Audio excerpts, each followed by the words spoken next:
Assalamu alaikum wa rahmatullahi wa barakatuhu. Esto es la segunda clase de Sira de Meca, de la vida del profeta, sallallahu alaihi wasallam. Inshallah, comenzamos. Bismillahir Rahmanir Rahim. Alhamdulillahi Rabbil Alamin. As-salatu was-salam ala rasulihil karim.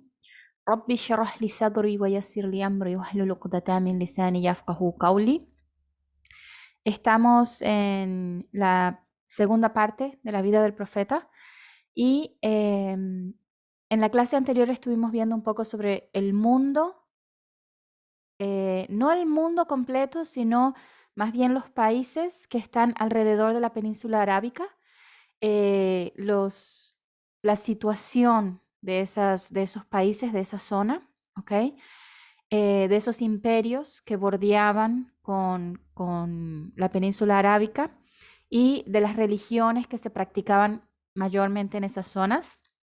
Y eso es algo muy importante porque toda esa información, como cuando hablamos de los cristianos unitarios o cuando hablamos de la situación de los judíos, ¿verdad? De la situación de los Quraysh, todo eso lo vamos a ver a lo largo de la vida del profeta sallallahu alaihi wasallam. Y entonces es bueno tener esa información ya en la mano, ¿ok? Bien, sin más empezamos.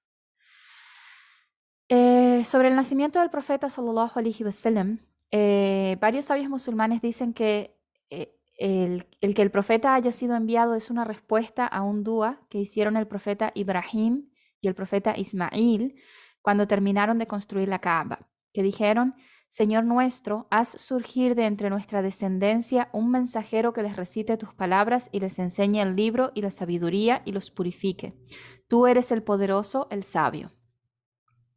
Entonces vemos que Ibrahim y Ismail, cuando terminaron de construir la Kaaba, le piden a Allah que les mande a las personas que viven en la zona de la Kaaba un mensajero que recite las palabras de Allah, o sea, el Corán, que les enseñe el libro, ¿verdad? Y les dé sabiduría y los purifique. ¿Okay? El nacimiento del profeta sallallahu alaihi wasallam, el profeta sallallahu alaihi wasallam nació en Meca, que dijimos que en la antigüedad Meca se llamaba Bakka con B y que está mencionado en las escrituras anteriores. ¿Okay? Unos días, el profeta sallallahu alaihi wasallam nació unos días antes del año del elefante. Abdul Muttalib casó a su hijo Abdullah con Amina, una mujer de Yathrib que pertenecía a una familia noble de los Quraysh. ¿Okay?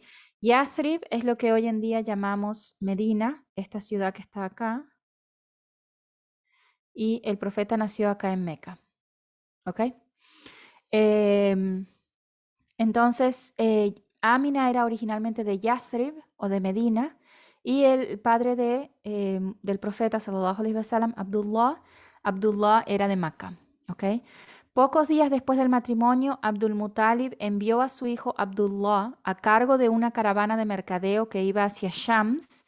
Dijimos que Shams es esta zona: Siria, Líbano, Jordania, Palestina. ¿Ok?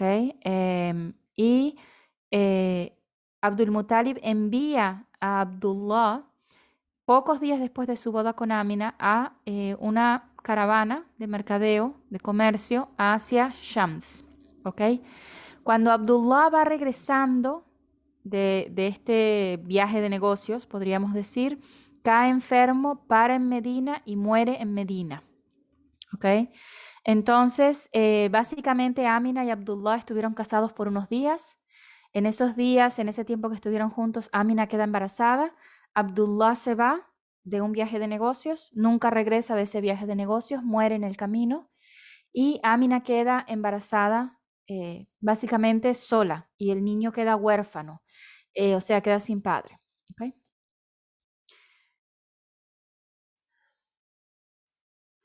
El nacimiento del profeta sallallahu alaihi wasallam, como producto de los pocos días que convivieron Abdullah y Amina antes de su viaje a Siria, Amina quedó embarazada. Así pues, el profeta sallallahu alaihi wasallam quedó huérfano antes de nacer. ¿Por qué se llamó el año del elefante? ¿Okay? Esta imagen que ven acá es una imagen moderna de cómo se cree que se veían los elefantes de guerra anteriormente. Básicamente nos da una idea de que les ponían armamento y les ponían un lugar para sentarse y para manejarlos. ¿ok?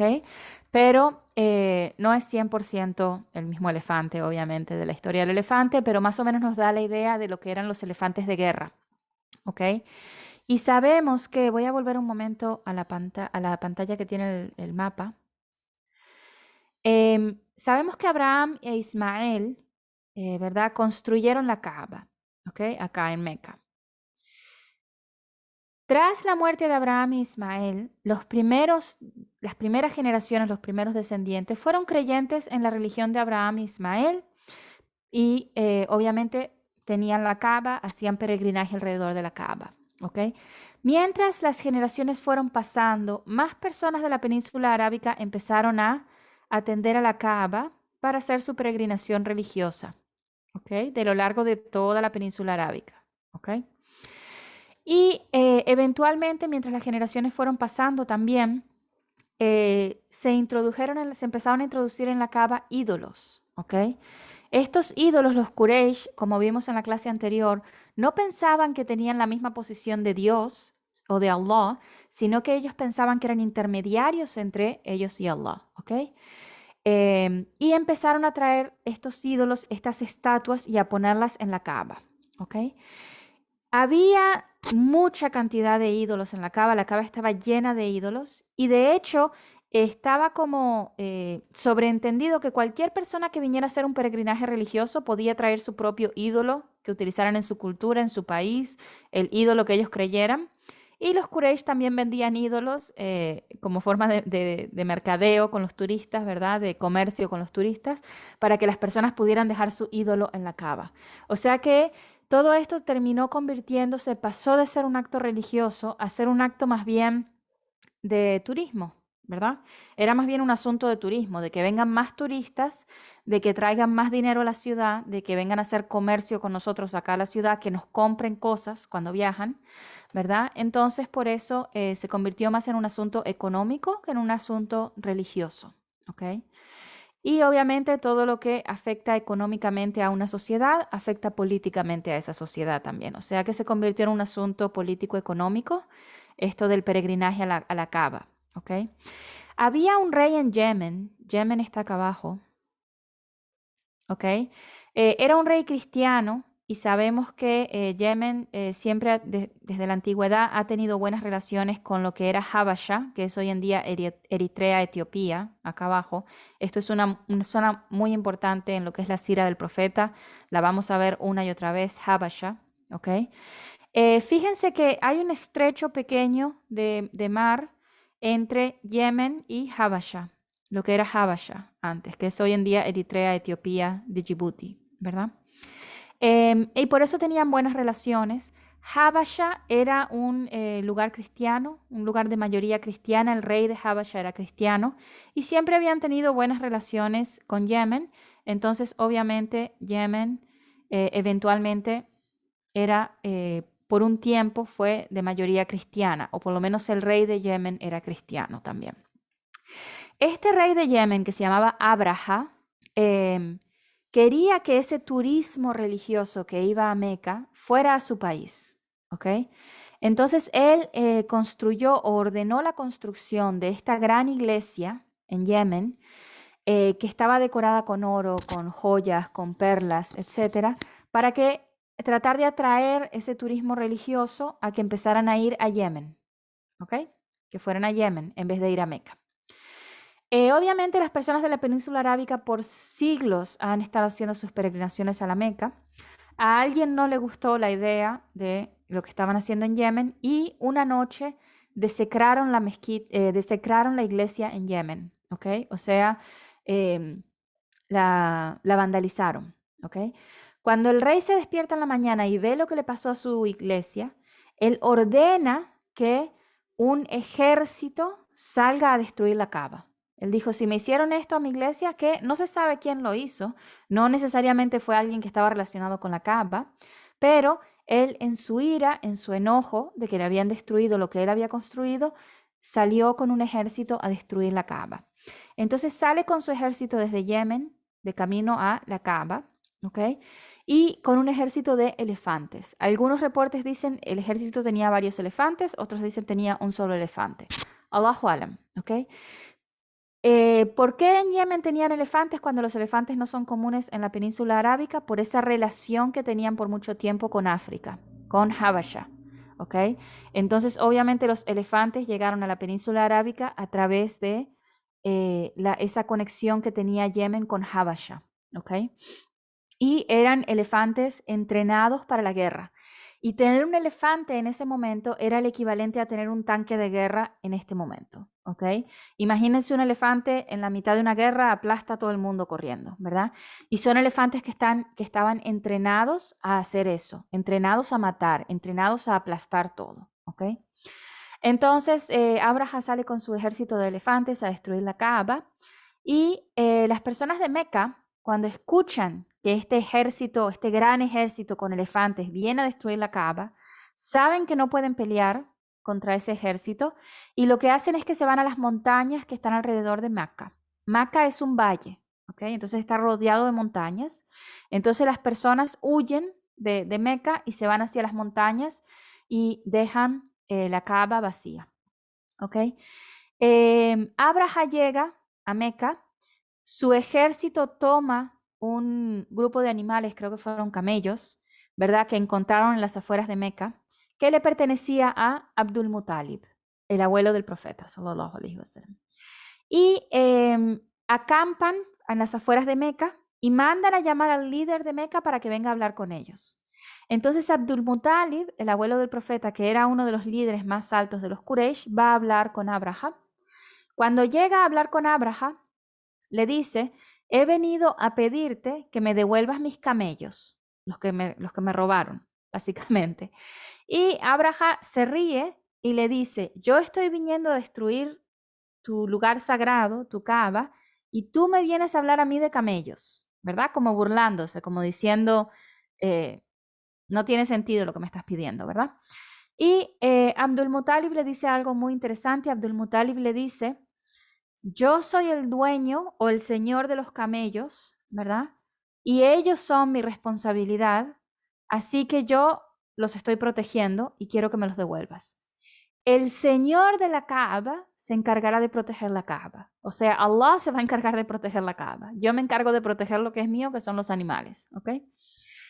Y Abraha se ríe, le devuelve sus animales y al día siguiente está listo para continuar con su ataque hacia Meca.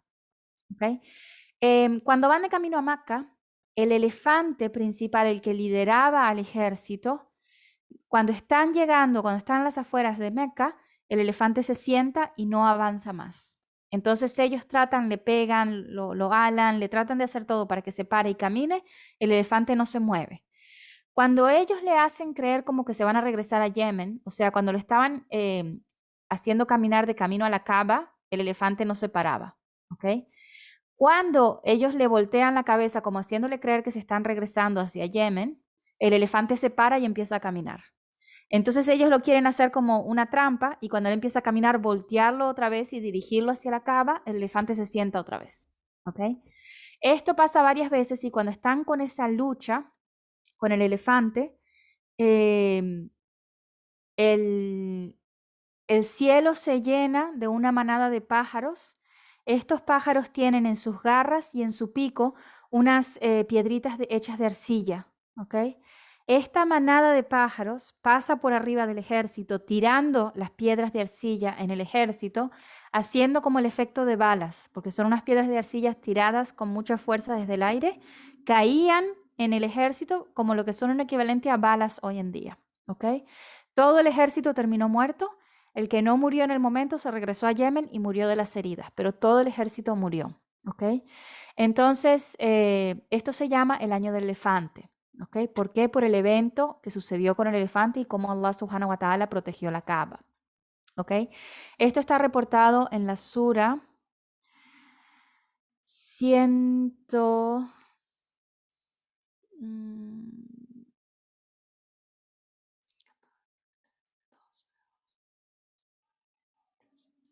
creo que es de 105, si no me equivoco, la sura del elefante, que dice, Alam tara kaifa fa'ala rabbuka bi ashabil fil. ¿Acaso no viste cómo lidiamos, cómo tratamos con las personas del elefante? ألم يجعل كيدهم في تضليل وأرسل عليهم طيرا أبابيل ترميهم بحجارة من سجيل. Y les enviamos esta manada de pájaros con piedritas de arcilla, y cuando terminó el ataque quedaron todos como vigas de trigo aplastadas, como si hubiera sido las vigas de trigo y que les pasa como una manada de animales por arriba y las deja aplastadas, así mismo quedó todo el ejército aplastado. ¿Ok? Y esto está en el Corán, la sura del elefante. Algunos sabios musulmanes han dicho que Amina, como estaba hacia el final del embarazo, se dice que Amina dio a luz aproximadamente 50 o 55 días después del evento del elefante, o sea que estaba en su 7º mes, ya con la barriga bastante grande, y acuérdense que ella está sola, ¿ok? Su familia vive en Yathrib, ella está sola en Meca, embarazada. En ese momento solamente tenía la ayuda de la esclava que le dejó Abdullah, que se llamaba Ayman, ¿ok? Entonces Amina no huye hacia las montañas con el resto de las personas, sino que se esconde dentro de la Kaaba. Y varios sabios musulmanes han mencionado que la protección de la Kaaba por Allah subhanahu wa ta'ala fue por 2 razones. Primero, por la Kaaba, y segundo, porque el profeta estaba adentro de la Kaaba. ¿Ok? Bien.